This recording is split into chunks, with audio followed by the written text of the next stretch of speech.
സലാമുൻ അലാ മൻ ഇത്തബഅൽ ഹുദ. നിമിഷപ്രിയ റഹീം വലിയ ചർച്ചയായിരിക്കുന്ന ഈ സന്ദർഭത്തിൽ എനിക്ക് പറയാനുള്ള ഏതാനും കാര്യങ്ങൾ തുറന്നു പറയണം എന്ന് എൻ്റെ ആഗ്രഹം. അത് ഖുർആനിൻ്റെയും ഹദീസിൻ്റെയും അടിസ്ഥാനത്തിൽ, ഫിഖ്ഹ് കർമ്മശാസ്ത്രത്തിൻ്റെ അടിസ്ഥാനത്തിൽ ഇസ്ലാം അതിന് സ്വീകരിക്കേണ്ട നിലപാട്, സ്വീകരിച്ച നിലപാട് എന്തെല്ലാമാണ് അതിലുള്ള കാര്യങ്ങൾ എന്ന വസ്തുത നിങ്ങളെ ബോധ്യപ്പെടുത്തേണ്ടത്. എൻ്റെ അഭിപ്രായത്തിൽ അവർ രണ്ടുപേരും എന്നല്ല, സമാനഗതിയിലുള്ള ഇതുപോലുള്ള എല്ലാവരും മോചിതരാവണം എന്നുള്ളത് തന്നെയാണ്. അവർക്ക് രണ്ടുപേർക്കും കേരളത്തിൽ തിരിച്ചെത്തി അവരുടെ കുടുംബത്തോടൊപ്പം ജീവിക്കാനുള്ള സാഹചര്യം ഉണ്ടാവട്ടെ. അവരുടെ കേസ് എന്താണോ അതിൻ്റെ മെറിറ്റും ഡിമെറിറ്റും ഞാൻ ചർച്ച ചെയ്യുന്നില്ല. അവർ ചെയ്ത തെറ്റെന്താണെന്നുള്ളതും ചർച്ച ചെയ്യുന്നില്ല. പക്ഷേ ഈ സന്ദർഭത്തിൽ കൊലക്കയർ തൂങ്ങി നിൽക്കുന്ന ആ സന്ദർഭത്തിൽ നിമിഷപ്രിയയെ രക്ഷപ്പെടുത്തി ആര്? ഇന്ത്യയുടെ ഗ്രാൻഡ് മുഫ്തി. ഗ്രാൻഡ് മുഫ്തി എന്ന് പറഞ്ഞാൽ എന്താണ്? ഇസ്ലാമിൻ്റെ മതവിധികൾ ഫത്വ നൽകുന്ന എല്ലാവരുടെയും ഹെഡ്, അതാണ് ഗ്രാൻഡ് മുഫ്തിയുടെ പവർ. അപ്പോൾ ഇസ്ലാമിൻ്റെ മതവിധികൾ പുറപ്പെടുവിക്കുന്ന പണ്ഡിതന്മാരുടെ സഭയുടെ ഏറ്റവും വലിയ തലവൻ എന്നാണ് അദ്ദേഹത്തിൻ്റെ സ്ഥാനപ്പേര് നൽകിയിട്ടുള്ളത്. അതെന്തോ അത് നമുക്ക് ചർച്ച ചെയ്യേണ്ട, ഏതായാലും ആ സ്ഥാനത്തിലാണ് അറിയപ്പെടുന്നത്. അങ്ങനത്തെ ഗ്രാൻഡ് മുഫ്തി പോലും ഖുർആനിൽ പറഞ്ഞിരിക്കുന്ന ഈ നിയമങ്ങൾ ശരിയല്ല എന്നിടത്തേക്കാണ് എത്തിയിട്ടുള്ളത്. ഇത് ശരിയല്ല എന്നല്ല, ഖുർആനും ഹദീസും ഫിഖ്ഹും ഉൾക്കൊള്ളുന്ന കർമ്മശാസ്ത്ര കർമ്മപ്രകാരം യമൻ ഗവൺമെൻറ് വിധിച്ചിട്ടുള്ള ആ വിധിയെക്കുറിച്ചുള്ള ചോദ്യങ്ങളും അതിനുള്ള പിന്തുടർന്ന് വരാൻ പോകുന്ന മറ്റു കാര്യങ്ങളാണ് നമുക്ക് ചർച്ച ചെയ്യാനുള്ളത്. ശരി, ഓക്കെ. എന്താണ് ഇതിൽ നിന്ന് നമുക്ക് മനസ്സിലാവേണ്ടത്? ഇതിലുള്ള വസ്തുത എന്താണെന്ന് വെച്ചാൽ, ഖുർആനിൽ ഒരു ആയത്തുണ്ട്, സൂറത്തുൽ ബഖറയിൽ 2:178. യാ അയ്യുഹല്ലദീന ആമനൂ കുതിബ അലൈക്കുമുൽ ഖിസ്വാസു ഫിൽ ഖത്ല അൽ ഹുർറു ബിൽ ഹുർരി വൽ അബ്ദു ബിൽ അബ്ദ് വൽ ഉൻസാ ബിൽ ഉൻസാ ഫമൻ ഉഫിയ ലഹു മിൻ അഖി എന്ന് തുടങ്ങുന്ന ഈ ആയത്താണ്. അതായത് നിങ്ങളുടെ മേൽ നിർബന്ധമാക്കിയിരിക്കുന്നു അൽ ഖിസ്വാസ്, പ്രതിക്രിയ. ഒരാളെ കൊന്നാൽ മറ്റൊരാളെ കൊല്ലുക എന്നുള്ളത്. ആ കൊലയിൽ എങ്ങനെയായിരിക്കണം? അൽ ഹുർറു ബിൽ ഹുർരി വൽ അബ്ദു ബിൽ അബ്ദ്. അതിനൊരു കൈത് വെച്ചു, നിബന്ധന വെച്ചു. ഒരു സ്വതന്ത്രൻ മരിച്ചാൽ അപ്പുറത്തുള്ള സ്വതന്ത്രനെ കൊല്ലണം. അതിലൊരു അടിമയാണ് മരിക്കുന്നതെങ്കിൽ ആ ശത്രു സൈന്യത്തിൽപ്പെട്ട ഒരു അടിമയെ കൊല്ലണം. ഈ വിഭാഗത്തിലുള്ള ഒരു പെണ്ണാണ് മരിക്കുന്നതിൽ അപ്പുറത്തുള്ള ഒരു പെണ്ണിനെ തന്നെ നോക്കിക്കൊല്ലണം എന്നുള്ളതാണ് ഖുർആനിലെ ഈ നിയമം. ഇത് എന്താണെന്ന്, ഈ ആയത്തിൻ്റെ പൊരുൾ എന്താണെന്ന് പണ്ഡിതന്മാർക്ക് ഈ കാലം വരേക്കും ചർച്ച ചെയ്തിട്ട് തീരുമാനത്തിലെത്തിയിട്ടില്ല. അതിൻ്റെ തഫ്സീറുകളൊന്ന് വായിച്ചു നോക്കാം, എല്ലാവർക്കും വായിച്ചു നോക്കാം. എന്താണ് ആ പറഞ്ഞത് എന്നുള്ളത് ഒരു പിടുത്തവും കിട്ടിയിട്ടില്ല. ശത്രുവിഭാഗത്തിൽപ്പെട്ട ഒരു സ്ത്രീയെ കൊന്നാൽ ഈ മറ്റു ഭാഗത്തുള്ള സ്ത്രീയെ തന്നെ നോക്കിക്കൊള്ളണം. അതിനെന്ത് യുക്തിയാണ്? ആരാണോ കൊലയാളി ആ കൊലയാളിയെ പിടിച്ച് ശിക്ഷിക്കണം എന്ന ഒരൊറ്റ വാക്ക് പറയേണ്ടതേ ഉള്ളൂ പടച്ചോനെ ഖുർആനിൽ. ആര് തന്നെ ആയാലും കൊല ചെയ്തവരെ അതിൻ്റെ അർഹതമായ ശിക്ഷ കൊടുക്കണം. അവിടെ ആണ് പെണ്ണ് അബിദ് ഇബിദ് ഒന്നും പറയേണ്ട ഒരു ആവശ്യമില്ല. അപ്പോൾ എന്താണ് ഈ ഖുർആനിൽ പറഞ്ഞതിൻ്റെ പൊരുൾ എന്നതിനെക്കുറിച്ച് ഗവേഷണം നടത്തി പല ഗവേഷണം നടത്തിയിട്ടുണ്ട്. അവസാനം ചില മുഫസ്സിരികൾ എത്തിച്ചേർന്നതാവും ഇത് ഖുർആനിൽ ആദ്യം വന്ന ആയത്താണ്, ഇത് നസ്ഖ് ചെയ്തിരിക്കുന്നു, ദുർബലപ്പെടുത്തിയിരിക്കുന്നു, ആ ആയത്തിന് ഇപ്പോൾ പ്രസക്തിയില്ല, ഈ ആയത്തിന് ഇപ്പോൾ പ്രസക്തിയില്ല, അത് ദുർബലപ്പെടുത്തിയിരിക്കുന്നു എന്നാണ് ചില പണ്ഡിതന്മാർ പറയുന്നത്. ശരി, ഓക്കെ. അങ്ങനെ പല അഭിപ്രായങ്ങളിലേക്കെല്ലാം നീങ്ങിയാൽ നമുക്ക് നമ്മുടെ വിഷയത്തിൽ നിന്ന് തെറ്റിപ്പോവും. പിന്നെന്താ പറഞ്ഞത്? ഉഫിയ ലഹു മിൻ അഖീഹി, അവൻ്റെ സഹോദരൻ അതിൽ നിന്ന് വിട്ടുവീഴ്ച ചെയ്താൽ, അതായത് ഒരു കൊലയാളിയെ കൊലക്കാരിൽ നിന്നും രക്ഷപ്പെടുത്താനുള്ള മാർഗം എന്തേ ഉള്ളൂ? ഇസ്ലാമിക ഗവൺമെൻറ്റിൻ്റെ തത്വപ്രകാരം അവനെ കൊല്ലണം, കൊന്നാൽ കൊന്നവനെ കൊല്ലണം. പക്ഷെ അതിൽ വിട്ടുകൊടുക്കാനുള്ള ഒരു മാനദണ്ഡം അവൻ്റെ സഹോദരന്മാർ, അവൻ്റെ കുടുംബക്കാർ, അവൻ്റെ ബന്ധുക്കൾ എന്തു ചെയ്യാം? അവന് മാപ്പാക്കി കൊടുക്കാം, ഒഫിയ കൊടുക്കാം, ദിയ കൊടുക്കാം. ദിയ എന്താണ് കൊടുക്കാം? ആ ദിയ എന്തായിരിക്കണം? അത് പണം കൊടുത്തുകൊണ്ടുള്ള ഒരു മോചനമാണ്. എത്രയാണോ പണം കൊടുക്കേണ്ടത് അതൊക്കെ വേറെ വിഷയം. അങ്ങനെ ഇതിൽ ഇങ്ങനെയൊരു ബ്ലഡ് മണി കൊടുക്കുന്ന കാര്യം ഇതിൽ ഈ ബ്ലഡ് മണി കൊടുക്കുന്ന കാര്യത്തിൽ ഈ സൂക്തത്തിൽ ചില അപാകതകളുണ്ട് എന്ന് തന്നെയാണ് ഈ പറയാതെ പറയുന്നത്. ആര്? ഗ്രാൻഡ് മുഫ്തി അടക്കം ഇതിൽ ഇടപെട്ടത് എന്തുകൊണ്ടാണ്? ഖുർആനിലെ ഈ നിയമത്തിൽ ചില അപാകതകളുണ്ട്. എന്താണ് അപാകത? അവർ പറയാതെ പറയുന്ന ചില അപാകതകളുണ്ട്. അതാണ് ഞാൻ മനസ്സിലാക്കേണ്ടത്. എന്താണ്? ഇതിൽ എത്ര ചോദിക്കണം? ഖുർആൻ നിബന്ധന പറഞ്ഞിട്ടില്ല. എത്രയാണ് സംഖ്യ ചോദിക്കേണ്ടത് എന്നതിനെക്കുറിച്ച് ഖുർആൻ ഒന്നും പറയുന്നില്ല. അതുപോലെ തന്നെ ബന്ധുവിനെ കൊന്നാൽ ആ ബന്ധുവാണ് ആ കൊലയിൽ പങ്കെടുക്കുന്നതെങ്കിൽ എന്ത് ചെയ്യണം? അതും ഖുർആനിലില്ല. അതായത് സ്വന്തം ബന്ധുവിനെ ആ ബന്ധുവിൻ്റെ മിത്രങ്ങൾ തന്നെയാണ് കൊന്നതെങ്കിൽ എന്ത് ചെയ്യണം എന്നതിനൊരു നിബന്ധന ഇതിൽ പറയുന്നില്ല. ഈ സന്ദർഭത്തിൽ നിർണായക ഘട്ടത്തിൽ ചില മാപ്പാക്കുന്നില്ലെങ്കിൽ ഗവൺമെൻറ് ഇടപെടാൻ പഴുതും ഖുർആനിൽ പറയുന്നില്ല. ചില നിർണായക ഘട്ടങ്ങളുണ്ടാവും, ഘട്ടങ്ങൾ പലതുണ്ടാവും. അങ്ങനത്തെ ഒരു ഘട്ടം വരുമ്പോൾ ഗവൺമെൻറ് ഇടപെട്ടുകൊണ്ട് അതിൻ്റെ ഇരകളെ രണ്ട് കക്ഷികളെയും വിളിച്ചുകൊണ്ട് നിങ്ങൾ ചെയ്യേണ്ട രമ്യതയെ പരിഹരിക്കേണ്ട കാര്യത്തെക്കുറിച്ച് ഖുർആനിൽ നിയമമില്ല. എന്താണ്? അവൻ വിട്ടുകൊടുത്താൽ മാത്രം അവൻ ചോദിക്കുന്നത് എന്താണോ അതെ. ആ ചോദിക്കുന്നതിൽ നിന്ന് കുറക്കാനോ കൂട്ടാനോ ഗവൺമെൻറ്റിൻ്റെ അധികാരമില്ല. ഗവൺമെൻറ്റിൻ്റെ അധികാരം ഇല്ലാത്തത് എന്തുകൊണ്ടാണ്? ഖുർആനിൽ പറഞ്ഞിട്ടില്ല. ഖുർആനിൽ പറഞ്ഞെങ്കിലല്ലേ ഉള്ളൂ. അപ്പോൾ എന്താണ്? ഇത് മിസ്യൂസ് ചെയ്യാൻ സാധ്യതയുണ്ട്. കാരണം ഒരു അനുജൻ ജ്യേഷ്ഠനെ കൊല്ലണമെന്നുണ്ട്, സ്വത്ത് തർക്കമാണ്. ആ സ്വത്ത് തർക്കത്തിൽ എന്താണ് അവൻ ചെയ്യുന്നത്? ഒരു വാടകയ്ക്കൊരു കൊലയാളിനെ വിളിക്കുന്നു. എന്നിട്ട് ആ വാടക കൊലയാളിയെ ഏർപ്പാടാക്കിക്കൊണ്ട് ജ്യേഷ്ഠനെ കൊല്ലുന്നു. അനുജൻ ജ്യേഷ്ഠനെ കൊല്ലുന്നു എന്ന് വെക്കുക. ആ സന്ദർഭത്തിൽ ഈ കേസ് നടക്കുകയാണ്. കൊന്നത് അനുജനാണെന്ന് യാതൊരു നിലക്കും തെളിയുന്നില്ല. അവൻ വാടകയ്ക്ക് അവനെ ഏൽപ്പിച്ചു, അവൻ കൊന്ന് പോന്നു. അവനുള്ള സംഖ്യ കൊടുക്കണം. അപ്പോൾ ആദ്യം തന്നെ ഇത്തിഫാക്ക് എന്താണ്? കിട്ടിയാൽ കിട്ടിയതിൻ്റെ പകുതി എന്ന്. എന്നിട്ട് എന്ത് ചെയ്യും? ജ്യേഷ്ഠനെ രക്ഷപ്പെടുത്താൻ ഉള്ള മാർഗങ്ങൾ നോക്കും അവരുടെ കുടുംബങ്ങൾ. അങ്ങനെ നോക്കുന്ന സന്ദർഭത്തിൽ പല കാര്യങ്ങളും ചെയ്യും, പണങ്ങളെല്ലാം ഉണ്ടാക്കി കൊടുക്കും. എന്നിട്ട് എന്ത് ചെയ്യും? അതിൽ നിന്ന് സഹോദരൻ വിട്ടുകൊടുക്കണം. ആരാ സഹോദരൻ? ഈ അനുജൻ തന്നെ. കൊലക്ക് ഒന്നാമത് ആസൂത്രണം ചെയ്തവൻ തന്നെയാണ് കൊലയാളി. പക്ഷെ അവൻ എന്ത് ചെയ്യും? അവൻ മാപ്പാക്കി കൊടുക്കും. അവൻ ജയിലിൽ നിന്ന് മോചിതനാവും ചെയ്യും. ഇങ്ങനെ മിസ്യൂസ് ചെയ്യാനുള്ള എല്ലാ പഴുതുകളും ആ നിയമപ്രകാരം ഉണ്ട്. അതുപോലെ തന്നെ ഒരു പണമില്ലാത്തവൻ, കാശില്ലാത്തവൻ, ആ കാശില്ലാത്തവൻ്റെ അവസ്ഥയും തദൈവ ഇതേ രീതിയിലാണ്. പണമില്ലാത്തവൻ ദരിദ്രനായിട്ടുള്ളൊരുത്തനാണെങ്കിൽ അവന് പണം കൊടുത്ത് മോചിതനാവാൻ യാതൊരു മാർഗവുമില്ല. അപ്പോൾ ഈ നിയമം പണമുള്ളവർക്ക് മാത്രം നിയമമാക്കിയിട്ടുള്ള നിയമമാണ് എന്നുള്ളതാണ് സൂറത്തുൽ ബഖറയിൽ 178, 179 ഈ ആയത്ത് പരിശോധിച്ചാൽ നമുക്ക് കിട്ടുന്ന വസ്തുതയാണ്. ഇനി അത് നിൽക്കട്ടെ, ഖുർആനുമായിട്ട് ഈ കാര്യങ്ങളിൽ എന്താണ് ഇതിൻ്റെ വസ്തുത എന്നൊന്ന് നോക്കണം. ഖുർആനിൽ കൊലയെക്കുറിച്ച് എന്താ പറഞ്ഞത്? ഹദീസിൽ എന്താ പറഞ്ഞത്? അതൊന്ന് ചെറിയ രീതിയിൽ നമുക്കൊന്ന് ചർച്ച ചെയ്ത് നോക്കാം. കൂടുതൽ പറയുന്നില്ല. ഏതാനും ഒരു വിഷയം മാത്രം സുദീർഘമായിട്ട് പറയേണ്ടതുണ്ട്. പക്ഷേ ഞാൻ ഈ സന്ദർഭത്തിൽ വളരെ ചുരുക്കിയാണ് പറയുന്നത്. ഇതിൽ ഞാൻ പറയുന്ന കാര്യം എന്താണെന്ന് വെച്ചാൽ നിങ്ങൾ ഖുർആനും ഹദീസും നമ്പർ പ്രകാരം പരിശോധിക്കാവുന്നതാണ്. ശരി, ഓക്കെ. ഖുർആനിൽ കൊലയെക്കുറിച്ചോ, കൊല നടന്ന സന്ദർഭത്തെക്കുറിച്ചോ, കൊലയുടെ ചര്യയെക്കുറിച്ചോ, സുന്നത്ത് എന്താണെന്നോ ഒന്ന് പരിശോധിച്ച് നോക്കുക. നബിമാരുടെ സുന്നത്തല്ല നമ്മുടെ സുന്നത്ത്. അതിൽ മൂസാ നബിയുടെ സുന്നത്തൊന്ന് പരിശോധിച്ച് നോക്കുക. മൂസാ നബി കൊന്ന കൊലയുടെ അവസ്ഥ എന്താണ് എന്നൊന്ന് പരിശോധിക്കാം. മൂസയും ഒരാളും കൂടി യാത്ര പോവുകയാണ്. എവിടേക്കാണ് യാത്ര പോകുന്നത്? സുദീർഘമായ യാത്രയാണ്.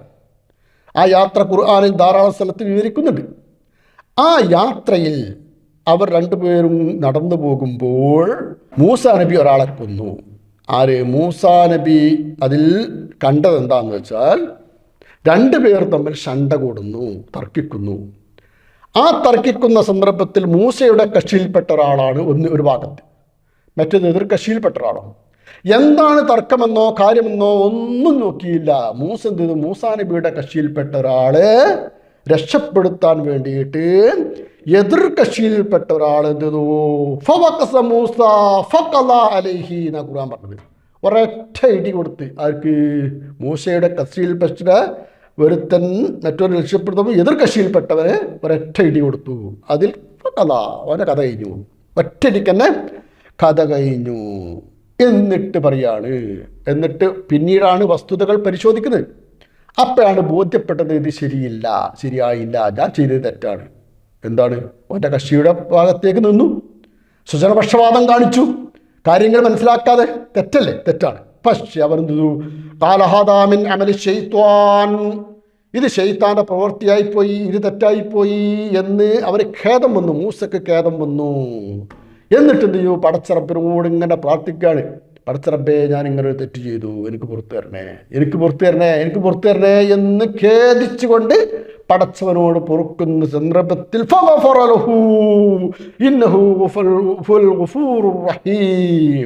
പടച്ചറപ്പ് പറയുന്ന വാക്കാണ്, അപ്പം ഞാൻ പുറത്തു കൊടുത്തു. അല്ലാഹു ഏറ്റവും അധികം പൊറുക്കുന്നവനും കാരുണ്യവാനുമാണ്. ഇവിടെ ഒരു കാര്യം നാം ശ്രദ്ധിക്കണം. ആരാണ് അടവ് പറഞ്ഞു കൊടുത്തത്? യഥാർത്ഥത്തിൽ അള്ളാഹു തന്നെ. എന്നിട്ട് ഈ മൂസ എന്താ ചെയ്തത്? അന്ന് അവിടെ കഴിച്ചുകൂട്ടി. അങ്ങനെ അന്ന് അവിടെ കഴിച്ചുകൂട്ടിയപ്പോൾ പിറ്റേ ദിവസം വിട്ടില കൊലയാളിയുടെ ബന്ധുക്കൾ ഓടി വരികയാണ്. മൂസയെ ആക്രമിക്കാൻ വരുന്നുണ്ട് എന്ന കാര്യം മദീനത്തി, ദൂരെ നിന്നും ഒരാൾ ഓടി വന്ന് പറയാണ്, മൂസ, നിന്നെ ആക്രമിക്കാൻ ഒരു സംഘം ഓടി വരുന്നുണ്ട്, അതുകൊണ്ട് ഓടിക്കോ എന്ന് പറഞ്ഞു. ആ സന്ദർഭത്തിൽ മൂസ അവിടുന്ന് ഓടിക്കഴിഞ്ഞു, നാട് വിട്ടു. ഈ നാട് വിട്ടു എന്നെല്ലാം പറയുന്നതാണ് അള്ളാഹുവാണ്. അങ്ങനെ നാട് വിട്ടിട്ട് ഒരു മദിയൻ എന്ന് പറയുന്ന സ്ഥലത്തെത്തി. അവിടെ ഇങ്ങനെ അലഞ്ഞിരിഞ്ഞ് കിടക്കുന്ന സന്ദർഭത്തിൽ ഒരു കിണറുണ്ട്. ആ കിണറിൽ നിന്ന് വെള്ളം കോരുന്നതായിട്ട് കാണുന്നു. വെള്ളം എല്ലാവരും ഇങ്ങനെ കോരാൻ വേണ്ടിയിട്ട് തിരക്ക് കൂട്ടുന്നുണ്ട്. ഓരോരുത്തർ വരിയായിട്ട് നിൽക്കുന്നുണ്ട്. ജനങ്ങൾ, വെള്ളത്തിന് ക്ഷാമമാണ്. അതിൽ 2 പെൺകുട്ടികൾ അകന്ന് നിൽക്കുകയാണ്. പെൺകുട്ടികൾക്ക് അതിലേക്ക് അടുക്കാൻ കഴിയുന്നില്ല, അത്രമാത്രം തിരക്കാം. ആ സന്ദർഭത്തിൽ മൂസ എന്ത് ചെയ്തു? ആ പെൺകുട്ടികളെ സഹായിച്ചു കൊടുത്തു. നിങ്ങൾക്ക് വെള്ളമില്ലേ, ഞാൻ വെള്ളം വാങ്ങിത്തരാം എന്നൊക്കെ പറയാണ്ട് സ്വാഭാവികമായിട്ടുള്ളൊരു സൽപ്രവൃത്തി എന്നുള്ളവർക്ക് സഹായിച്ചു കൊടുത്തു. അങ്ങനെ അവർ ഈ വെള്ളവും കൊണ്ട് വീട്ടിലേക്ക് എത്തിയപ്പോൾ വീട്ടിൽ നിന്നും അവർ വന്ന് ചോദിച്ചു, അവരുടെ പിതാവ് നിന്ന് ചോദിച്ചു, ആരാണ് എനിക്ക് ഇത്ര എളുപ്പം വെള്ളം കൊണ്ടുവന്നതെന്ന്. ഇവർ ഈ കഥകളൊക്കെ പറഞ്ഞു. അങ്ങനെ ആ പിതാവ് പറഞ്ഞു, എന്നാൽ അയാളോടൊന്നും ഇങ്ങോട്ട് വീട്ടിലേക്ക് വരാൻ പറയും. അങ്ങനെ അതിൽ നിന്ന് ഒരു കുട്ടീനെ പറഞ്ഞയച്ചു. വീട്ടിലേക്ക് വാപ്പ ക്ഷണിക്കുന്നുണ്ട്, നന്ദി പറയാനെന്ന്. അങ്ങനെ വീട്ടിലെത്തിയപ്പോൾ ഉപ്പ അവരോട് പറഞ്ഞ എന്താണോ, നീ ഇവിടെ കഴിച്ചുകൂടാൻ തയ്യാറാണോ? 8 വർഷമോ 10 വർഷമോ നീ ഇവിടെ ജോലി ചെയ്ത് കൂടാം. എൻ്റെ ഈ 2 പെൺകുട്ടികളിൽ പെട്ട ഒരു പെൺകുട്ടിയെ ഞാൻ നിനക്ക് വിവാഹവും ചെയ്തു തരാം. ആ നിബന്ധന പ്രകാരം, അതായത് 8 വർഷം 10 വർഷം ഈ എനിക്കിവിടെ ജോലി ചെയ്ത് കൂടുകയാണെങ്കിൽ ഞാൻ എൻ്റെ മകളെ നിക്കാഹ് ചെയ്തു തരാം, വിവാഹം ചെയ്തു തരാം എന്ന് പറയുകയും ആ പിടിവള്ളി വലിയ ഒരു ആശ്വാസമായിട്ട് മൂസ എടുക്കുകയും ചെയ്തു. കാരണം അലഞ്ഞു തിരിഞ്ഞ് നടക്കുന്ന സന്ദർഭത്തിൽ അവിടെ ഒരു കല്യാണം കഴിച്ചു കൂടാനുള്ള ഒരു സാധ്യത കിട്ടി. അതിൽ തന്നെ ആയിരിക്കാം ആ കിണറിൻ്റെ പക്കത്ത് ഇങ്ങനെ ചുറ്റിക്കറങ്ങി നടന്നത്. എന്തോ ആവും, ആ കഥ നമ്മൾക്ക് അറിയില്ല. ഏതായാലും ഇതിൽ നിന്ന് എന്ത് മനസ്സിലാക്കാനുണ്ട്? ഒരൊറ്റ കാര്യം മനസ്സിലാക്കണം. ഇവിടെ ഒരു കൊല നടത്തിയിട്ട് ആ കൊലയുടെ ഘാതകരുടെ നഷ്ടപരിഹാരം കൊടുക്കുന്ന കാര്യം മിണ്ടുന്നില്ല. അവരുടെ കുടുംബങ്ങളെ അനാഥരാക്കിയിട്ട് ഓടിക്കോ എന്നാ പറഞ്ഞു. ആരാ പറഞ്ഞു? റജുലുമിൻ അക്സൽ മദീനത്തി, പുറത്തുനിന്ന് ഒരാൾ വന്ന് പറഞ്ഞു എന്നാണ്. പക്ഷെ ആ പറഞ്ഞ കഥ നമ്മളോടാരാ പറഞ്ഞു? അള്ളാഹുവാണ്. അപ്പോൾ ആ ഓടാൻ അവസരം കൊടുത്തതിന് അള്ളാഹു തന്നെ ഓടിക്കോ എന്നിട്ട് ഓടി വിട്ട്. അങ്ങനെ ഓടിച്ചു വിട്ടിട്ട് മറ്റുള്ള സ്ഥലത്ത് പോയിട്ട് അവരുടെ കല്യാണം കഴിച്ച് കൂടി എന്നുള്ളതാണ്. ഇതുപോലുള്ള സന്ദർഭങ്ങൾ നമ്മുടെ നാട്ടിൽ എത്ര നടക്കുന്നുണ്ട്? നാട്ടിൽ നിന്ന് കുറെ നടത്തി ആരും പോലും അറിയാത്ത നാട്ടിലേക്ക് പോയി അവിടെ കൂടി അവിടെ കല്യാണം കഴിച്ച് കൂടുന്ന എത്രയോ സന്ദർഭങ്ങളുണ്ട്. അപ്പോൾ അതിനൊന്നും ഇസ്ലാമികപരമായിട്ട് വലിയൊരു തെറ്റുള്ള കാര്യമല്ല എന്നല്ല നമുക്കിത് മനസ്സിലാക്കേണ്ടത്. അതുപോലെ തന്നെ മൂസാ നബിയുടെ ഒപ്പമുള്ള ഒരു കൊലയും കൂടി ഞാൻ പറയട്ടെ. ഹിദർ നബിയാണോ അല്ലേ? ഹിദർ എന്ന പദം ഖുർആനിലില്ല. പക്ഷെ ഒരു സാങ്കല്പിക കഥാപാത്രമായിക്കൊണ്ട് ഹിദറിനെ നബിയാക്കിക്കൊണ്ടാണ് ഇവർ ചിത്രീകരിക്കാറുള്ളത്. എന്തോ ആവട്ടെ, ആ ഹിദറും മൂസയുമായിട്ടുള്ള യാത്ര, സുദീർഘമായ യാത്ര പല സ്ഥലത്ത് പറയുന്നുണ്ട്. അങ്ങനെ ഒരു മതിൽ ചെരിഞ്ഞെടുക്കുന്നു, ആ മതിൽ പൊളിഞ്ഞെടുക്കി, ആ മതിൽ നിർത്തി കെട്ടി. കപ്പലിലൂടെ യാത്ര ചെയ്യുമ്പോൾ കപ്പൽ പൊളിച്ചു. അങ്ങനെ ഒരു മത്സ്യത്തെയും കൊണ്ടാണ് ഇവർ പോകുന്നത്. ആ മത്സ്യത്തിൻ്റെ കഥയും കപ്പലിൻ്റെ കഥയും മതിലിൻ്റെ കഥയുമായിട്ട് ഈ ഖുർആനിൽ അനവധി സ്ഥലത്ത് ആ കഥ പറയുന്നുണ്ട്. അത്രമാത്രം സുദീർഘമായിട്ട് ആവർത്തിച്ച് പറയാൻ മാത്രമുള്ള കാര്യമൊന്നുമില്ല. എന്തായാലും ആയിക്കോട്ടെ, ആ കാര്യം എന്താണ്? എന്നിട്ട് അവരെ പോവാണ്. അതായത് ഹിദറും മൂസയും കൂടി പോവാണ്. ഇനി നിനക്ക് എൻ്റെ കൂടെ പോരാൻ സാധ്യമല്ല, ഞാൻ ചെയ്യുന്ന വർത്തുകളൊന്നും നിങ്ങൾക്ക് ക്ഷമിക്കാൻ സാധ്യമല്ല. ഇവിടെ ഒരു പ്രശ്നമുണ്ട്, ആരാണ് ഏറ്റവും വലിയ പണ്ഡിതൻ എന്നുള്ളതാണ്. മൂസയാണോ ഹിദറാണോ പണ്ഡിതൻ എന്നുള്ളതിൻ്റെ ഒരു തർക്ക വിഷയമാണ്. ഞാനാണ് ഏറ്റവും വലിയ പണ്ഡിതൻ എന്ന് മൂസ പറയും, അല്ല ഞാനാണ് ഏറ്റവും വലിയ പണ്ഡിതൻ എന്ന് ഹിദർ പറഞ്ഞും ചെയ്തു എന്നുള്ളതാണ് ഇവിടുത്തെ കഥ വരുന്നത്. അതിൻ്റെ കഥയുടെ രക്തചുരുക്കം അതാണ്. അപ്പം മൂസ അല്ല ഏറ്റവും വലിയ അറിവുള്ളവൻ, ഞാനാണ് ഏറ്റവും വലിയ അറിവുള്ളവൻ എന്ന് ഹിദർ സ്ഥാപിക്കുന്ന ഒരു രംഗമാണിതുണ്ട്. അപ്പോൾ ഈ കഥ മുഴുവനും പറഞ്ഞിട്ട് എന്താണ് പണ്ഡിതന്മാർ പറയുന്നത്? അഹങ്കരിക്കരുത്, പാണ്ഡിത്യം കൊണ്ട് അഹങ്കരിക്കരുത് എന്നുള്ള വസ്തുതയാണ് നമുക്ക് ഇതിൽ നിന്ന് കിട്ടാനുള്ളതാണ് ഗുണപാഠം പറയുന്നത്. എന്താവട്ടെ ആ ഗുണപാഠത്തെക്കുറിച്ച്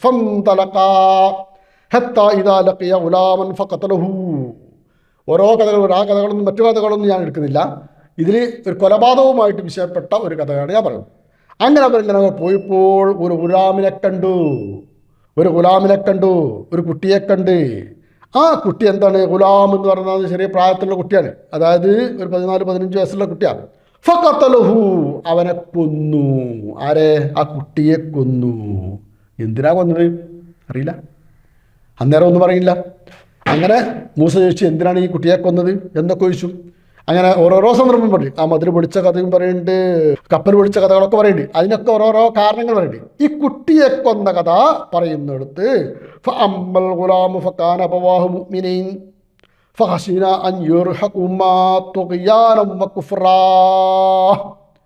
ഈ കുട്ടിയുണ്ടല്ലോ, ഈ കുട്ടിയുടെ മാതാപിതാക്കൾ മുഅ്മിനീങ്ങളാണ്, സത്യവിശ്വാസികളാണ്. മാതാപിതാക്കൾ സത്യവിശ്വാസികളാണ്.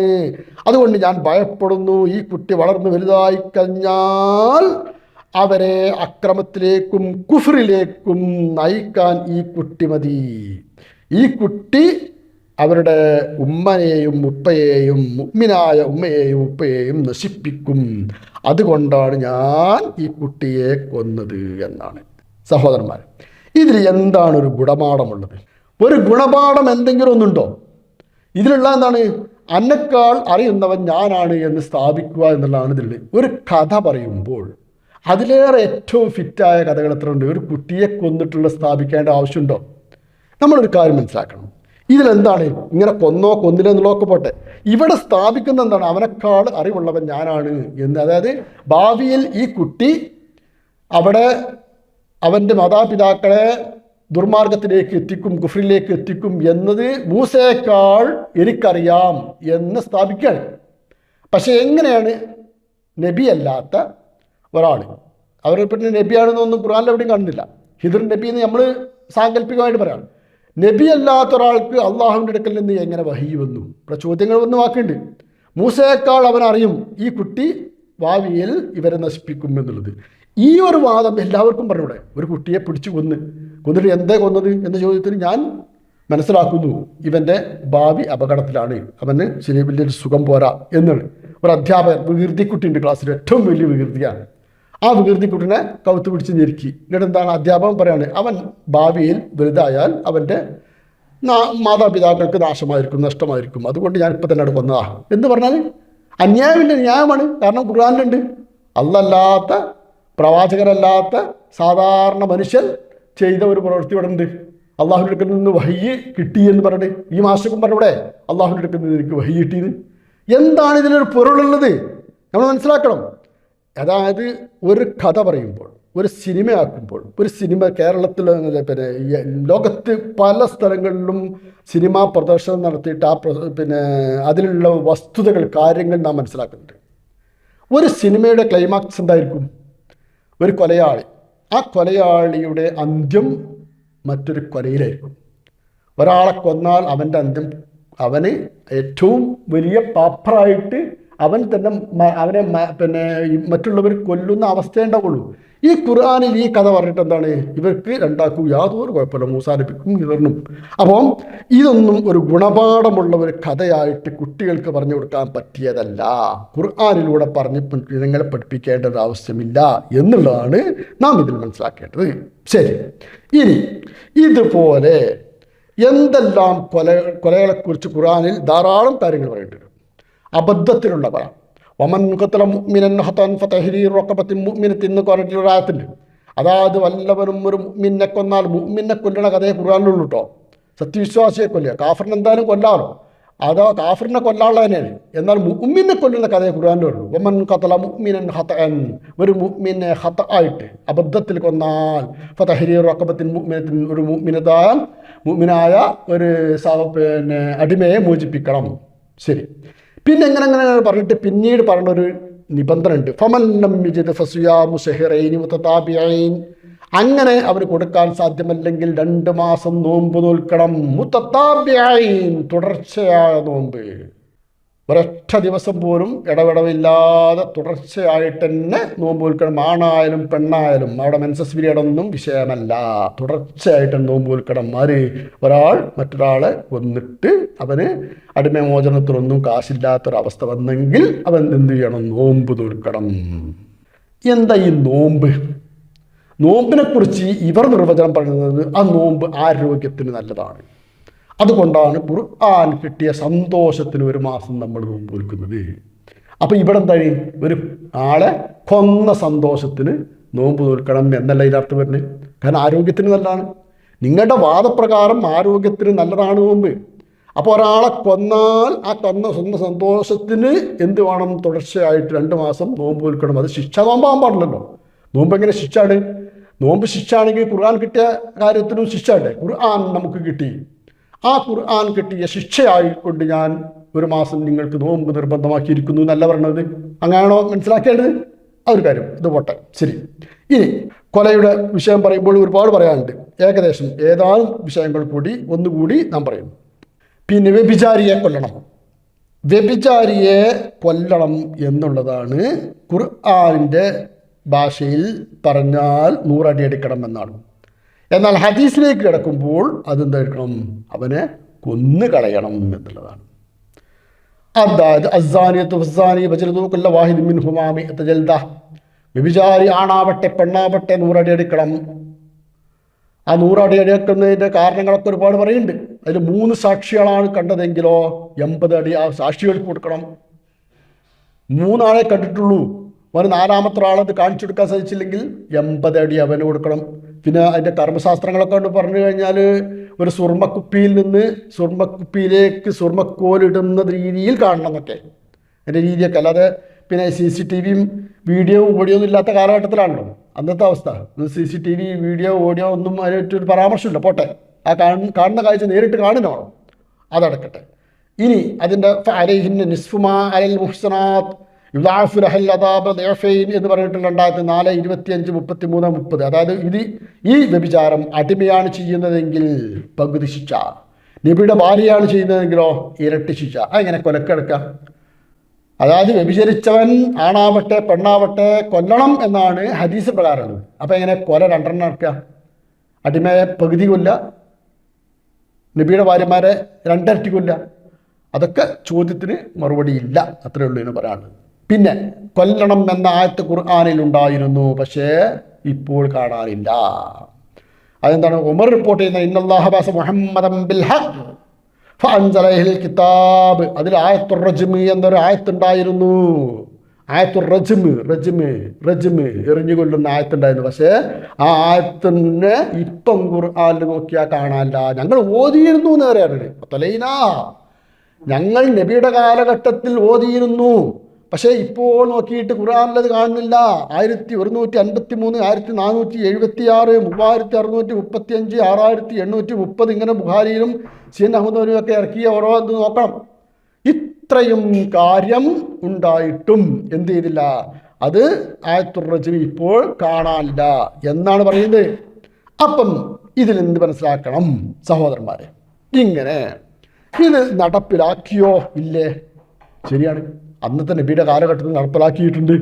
ഹുറൈറ റിപ്പോർട്ട് ചെയ്യുന്ന ഒരു ഹദീസ് കാണാം നിങ്ങൾക്ക്. ഒരു ഗ്രാമീണൻ നബിയുടെ മക്കളിൽ ഒന്ന് പറഞ്ഞു, എൻ്റെ മകൻ ഇയാളുടെ ഭാര്യയെ വ്യഭിചരിച്ചു. അപ്പോൾ മുഹമ്മദ് അതിനൊരു വിധി പറഞ്ഞു. അതെ, ശരി, ഭാര്യക്ക് വധശിക്ഷയാണ്, മകന് വിവാഹം കഴിച്ചിട്ടില്ല, അതുകൊണ്ട് ഒരു 100 അടിയാണ്, നാട് കടത്തലുമാണ്. അങ്ങനെ മകന് 100 അടിയും നാട് കടത്തലും ശിക്ഷ കൊടുത്തു. എന്നാലോ അവൻ്റെ ഭാര്യക്കോ ആ സ്ത്രീയെ കൊന്നു കളഞ്ഞു. എന്നിട്ട് കൊല്ലാൻ വേണ്ടിയിട്ട് എന്ത് ചെയ്യണം? മുഹമ്മദ് അതിനൊരു അന്വേഷണ കമ്മീഷനെ വെച്ച്. ആരെ അന്വേഷണ കമ്മീഷൻ? അനസിനെ അന്വേഷിക്കാൻ വിട്ടു. അനസിനെ ഈ കാര്യം അന്വേഷിക്കാൻ വിട്ടു. അനസ് ബോധ്യപ്പെട്ടു അവർ തമ്മിൽ വ്യഭിചാരം നടത്തിയിട്ടുണ്ട് എന്ന് ചോദ്യം ചെയ്ത് കൊണ്ടുവന്നു. അനസ് എന്ന് പറഞ്ഞ ആളാണ്. നിങ്ങളൊരു പ്രായം നോക്കി. അനസ് എന്ന് പറയുന്ന ആൾ അന്നത്തെ ചെറിയൊരു കുട്ടിയാണ്. 4ാം ക്ലാസ്സിലോ 5ാം ക്ലാസ്സിലോ 9ാം ക്ലാസ്സിലോ 3ാം ക്ലാസ്സിലൊക്കെ പഠിക്കുന്നൊരു കുട്ടിയാണ്. അവൻ്റെ വയസ്സ് നിങ്ങൾ നോക്കി. അവൻ്റെ വയസ്സുകൾ മരിച്ചതെന്നാ ഇജറ 80 86 ആയിരുന്നു. നോക്കട്ടെ. അപ്പോൾ ആ അനസിനാണ് ഇതിനെ അന്വേഷണത്തിന് വിട്ടത്. ഇനി ഒരു ഗ്രാമീണൻ, അവിടെ ഒന്നും അഡ്രസ്സില്ല കേട്ടോ, ഒരു ഗ്രാമീണൻ ആര് എന്നൊന്നും അഡ്രസ്സില്ല. ഈ രീതിയിലുള്ള ഹദീസാണ് ബുഖാരിയുള്ളത്. അതായത് കൊലക്ക് നബി പ്രാവർത്തികമാക്കി എന്ന് സ്ഥാപിക്കുകയാണ് ഇവിടുത്തെ. ഇനി അതുപോലെ തന്നെ ഹദീസിലേക്ക് നടന്നു നോക്കാം. കൊലയുടെ വിഷയം പറയാമല്ലോ. അൻ അബീ സഈദ് അൽ ഖുദ്രി 1409 ഹദീസിലാണ് പറയുന്നത്. കാന ഫീ ബനി ഇസ്രായീൽ റജുലുൻ ഖതല 99 ഇൻസാനൻ. ബനി ഇസ്രായേലിൽപ്പെട്ട ഒരാൾ, അന്നത്തെ സന്ദർഭമാണ്, എന്താ പറ്റിയത്? 99 ഇൻസാനൻ, 99 ആളെ ഒരാൾ കൊന്നു. സുമ്മഹറജ, പിന്നെ പോയി കൊന്നിട്ട് ഇങ്ങനെ പോവാ. 99 ആളെ കൊന്നിട്ടും ഓന് തഴഞ്ഞിട്ടില്ല. എന്നിട്ട് ഒരു പണ്ഡിതൻ്റെ അടുക്കൽ പോയിട്ട് ചോദിച്ച്, അല്ല എനിക്കൊരു തോപുണ്ടോ, ഇങ്ങനെയൊക്കെ ചെയ്ത് ഇത്രയും ആളെ കൊന്ന്, എനിക്ക് വല്ല തോപിയുണ്ടോ? അല്ല, എനിക്കൊരു തോപിയില്ല, എത്രയും പേരെ കൊന്നിട്ട് ഇനി എനിക്ക് തോപേ. ഓനതിൻ്റെ സത്യം പറഞ്ഞു കൊടുത്തു. ഫക്കത്തലഹു, അപ്പോൾ അവനെയും പിടിച്ചിട്ട് വന്ന് ഇതങ്ങനെ പറഞ്ഞു, ഒന്ന് കിടക്കട്ടെ 100 അടുത്തയക്കുക എന്ന് പറഞ്ഞിട്ട് അപ്പം ഫക്കത്തലഹു, അവനെ 100 അടുത്ത് അയച്ചു കൊടുത്ത്. വലിയൊരു പ്രളയം വന്ന് വാഴക്കുല മുഴുവനും ഒടിഞ്ഞിട്ടുണ്ട്. 400 വാഴയിലും 399 ഒടിഞ്ഞു. അവസാനം തിരിഞ്ഞു, ഈ ഒറ്റയ്ക്ക് അവിടെ നിൽക്കട്ടടാ എന്ന് പറഞ്ഞിട്ട് 400ാമത്തേനും വെട്ടിയിട്ട് അവൻ വീട്ടിൽ കടന്നു. ഇതേ രീതിയിൽ വളരെ ലാഘവത്വത്തിൽ എന്ത് ചെയ്ത് ഓനും കൂടിയും കൊന്നിട്ട് പിന്നെ ഓൻ നടക്കുക. അങ്ങനെ നടന്ന് ഇനി എനിക്ക് ഇതിൻ്റെ തോബയുണ്ടോ എന്നിങ്ങനെ ചോദിച്ചിങ്ങനെ നടന്നു പോണേനിടയിൽ മാത്ത മരിച്ചു. വെയിൽ വെച്ച് മരിച്ചു പോയി. അങ്ങനെ വെയിൽ വെച്ച് മരിച്ചപ്പോൾ അവനെ മറവടക്കണം. ആ സന്ദർഭത്തിൽ മലക്കുകൾ വന്നു, പിടികൂടി. സ്വർഗത്തിൻ്റെ മലക്കും നരകത്തിൻ്റെ മലക്കും അവിടെ എത്തി. അവനെ എങ്ങോട്ട് കൊണ്ടുപോകണം? ആ ഡെഡ് ബോഡി സ്വർഗത്തിലേക്ക് കൊണ്ടുപോകണോ നരകത്തിലേക്ക് കൊണ്ടുപോകണോ? തർക്കമായി. അവിടെ തർക്കിച്ചു എന്നതിനാണ് ഹദീസിൽ പറഞ്ഞത്. മലായിക്കത്തുകൾ അവിടെ തർക്കിച്ചു. ഇതിൻ്റെ ആളാണ്, അല്ല സ്വർഗം പറഞ്ഞ് സ്വർഗത്തിൻ്റെ ആളാണ്, അല്ല എൻ്റെ ആളാണ്. അങ്ങനെ അവർ തമ്മിൽ തർക്കമായി. അവസാനം അള്ളാഹു തന്നെ അവിടെ തീരുമാനം പറഞ്ഞു കൊടുത്ത്, എന്താ പറയാൻ എടുത്തത്? നിങ്ങളൊന്ന് നടന്നു നോക്കി. തൗബ ചെല്ലിയതിന് ശേഷം ഇങ്ങോട്ട് നടന്ന് പിന്നീട് അങ്ങോട്ട് പോയത്. അപ്പോൾ ദൂരം നടന്നു നോക്കിയാണ്. അങ്ങനെ അവർ നടന്നു നോക്കിയപ്പം തൗബ ചെല്ലിയതിന് ശേഷമുള്ള നടത്തമാണ് ഏറ്റവും കൂടുതൽ നടത്തം. ദൂരം നോക്കിയിട്ട് ആ തൗബയുടെ പ്രാധാന്യം കണക്കിലെടുത്തുകൊണ്ട് അവന് സ്വർഗത്തിലേക്ക് വിട്ടു എന്ന. അതായത് ഖുർആനിലുള്ള ഖത്ല്, കിതാല്, കുത്തില എന്ന് പറയുന്ന വാക്കുകൾക്കൊന്നും തന്നെ നിങ്ങൾ അങ്ങനെ അർത്ഥം കാണരുത്. അതിൻ്റെ വിശദമായി പറഞ്ഞ ഹദീസുകളും കൂടി പരിശോധിക്കണം എന്നാണ് ഇവർ പറയാം. എവിടെ പറയും? എന്ത് ഖുർആനിൽ എന്ത് വാക്ക് പറഞ്ഞാലും അതിൻ്റെ വിശദമായി പറഞ്ഞ ഹദീസ് കൂടി നോക്കണം. ശരി, അതിൻ്റെ വിശദമായി പറഞ്ഞ ഈ ഹദീസിൻ്റെ അവസ്ഥ എഴുതി എന്ത്? 99 100 തയ്ച്ചോന് അവൻ്റെ അന്ത്യം എന്താണ്? സ്വർഗമാക്കി കൊടുത്തു എന്നുള്ളത്. ഇതിൽ ഒരു കാര്യം മനസ്സിലാക്കണം. ഈ 99ൻ്റെയും കുടുംബക്കാർക്ക് നഷ്ടപരിഹാരം കൊടുത്തോ? അവർ വിചാരണ നടത്തിയോ? എന്താണ് അവർക്ക് നഷ്ടപരിഹാരം എന്ന് തീരുമാനമാക്കിയോ? ഈ 100 കുടുംബത്തിൻ്റെയും ഭാര്യമാരും കുട്ടികളും അവശരായിട്ട് അവർ നിരാലംബരായിട്ട് കഴിഞ്ഞുകൂടുക. അങ്ങനെ കഴിഞ്ഞുകൂടുന്നതിനെക്കുറിച്ച് ഒരു വാക്കും ഹദീസിൽ പറയുന്നില്ല. അവർക്കുള്ള നഷ്ടപരിഹാരം ഇവൻ്റെ അടുക്കൽ നിന്ന് ഞാൻ വാങ്ങിക്കൊടുത്തു. അങ്ങനെ വാങ്ങിക്കൊടുത്തതിന് ശേഷം വീണ്ടും അവന് മാനസാന്തരം വന്നു. അങ്ങനെ ഞാൻ അവന് സ്വർഗം കൊടുത്തു. ശരി, ഓക്കെ, അതൊരു കുറച്ചുകൂടി താല്പര്യമുണ്ട് ആവശ്യം. നേരെ മറിച്ച് 100 കൊല ചെയ്ത അവന് പോലും സ്വർഗം കൊടുത്തു എന്നുള്ളതാണ് ഇസ്ലാമിൻ്റെ കാഴ്ചപ്പാട്. അപ്പോൾ കൂടുതൽ ഇനിയും ധാരാളം പറയാനുണ്ട്. മറ്റു വിഷയങ്ങളെല്ലാം ഇനി നമുക്കൊരിക്കൽ പറയാം. അതായത് യുദ്ധരംഗത്ത് നിന്ന് ഖുർആനിൽ യുദ്ധരംഗവുമായിട്ട് പറഞ്ഞ ഒരുപാട് ആയത്തുകളുണ്ട്. ആ യുദ്ധം മുഴുവനും കൊലയാണ്. എത്ര കൊലയാണ്! ആ കൊലയുടെ കഥകളൊക്കെ നമുക്ക് പിന്നൊരു പ്രസംഗത്തിൽ പറയാം. എനിക്ക് എന്നെ സംബന്ധിച്ചിടത്തോളം ഏതാനും അറിയുന്ന വസ്തുതകൾ നിങ്ങളുടെ മുമ്പാകെ പറഞ്ഞു നിർത്തണം എന്നുള്ളതാണ്. എനിക്ക് പറയാനുള്ള ഏതാനും വസ്തുതകളുണ്ട്. ആ കാര്യങ്ങളൊന്ന് പറഞ്ഞ് ബോധ്യപ്പെടുത്തുക. ബാക്കി കാര്യങ്ങൾ നിങ്ങൾ ഖുർആനിലൊക്കെ ഹദീസിലൊക്കെ നോക്കിയിട്ട് പഠിക്കുക. എന്ന് മാത്രം പറഞ്ഞുകൊണ്ട് ഞാൻ എൻ്റെ ഈ പ്രഭാഷണം ഇവിടെ അവസാനിപ്പിക്കും.